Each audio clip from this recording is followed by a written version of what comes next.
We were very proud of School 80 and of going to School 80. And I got to tell you, it was from first to eighth grade and just great teachers.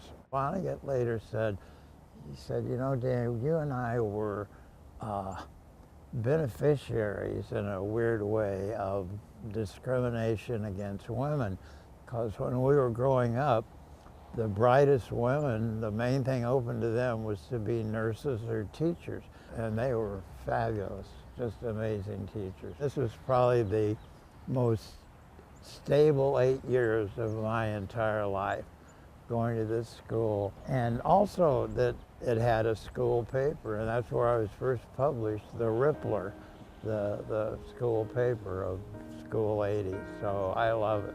I really love it. I got to tell you, this place is one of the turning points of my life, the Broad Ripple track. In high school, I really wanted to be a basketball player, but I wasn't fast. I was very slow.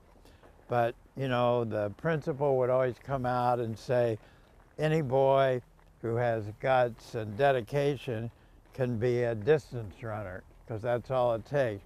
So I thought, okay, I'll become a great mile runner. And I would come out to the Broad Ripple track at dusk, nobody was around, and I would run the mile.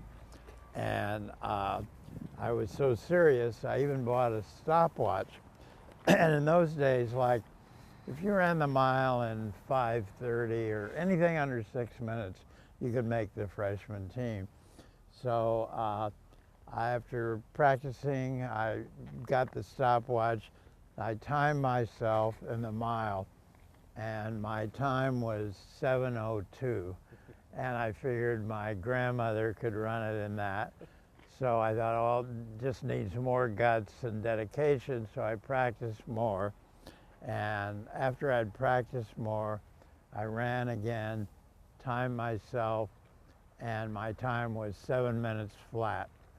So somehow my inability to break the 7-minute mile turned me from running to writing. It was one of the great high schools in the country. Vonnegut later said he got a greater education at Shortridge High School than at any of the colleges he went to. Of course, had the first high school daily newspaper. That was my salvation. I mean, that was how I became a writer, really. My classmate, Senator Lugar, were all very proud of. And he and I wrote rival sports columns for the Shortridge Daily Echo. And there was a great teacher here who was the faculty advisor of the Shortridge Daily Echo named Jean Grubb. And she got me my first job being the sports correspondent for Shortridge for the Indianapolis Star.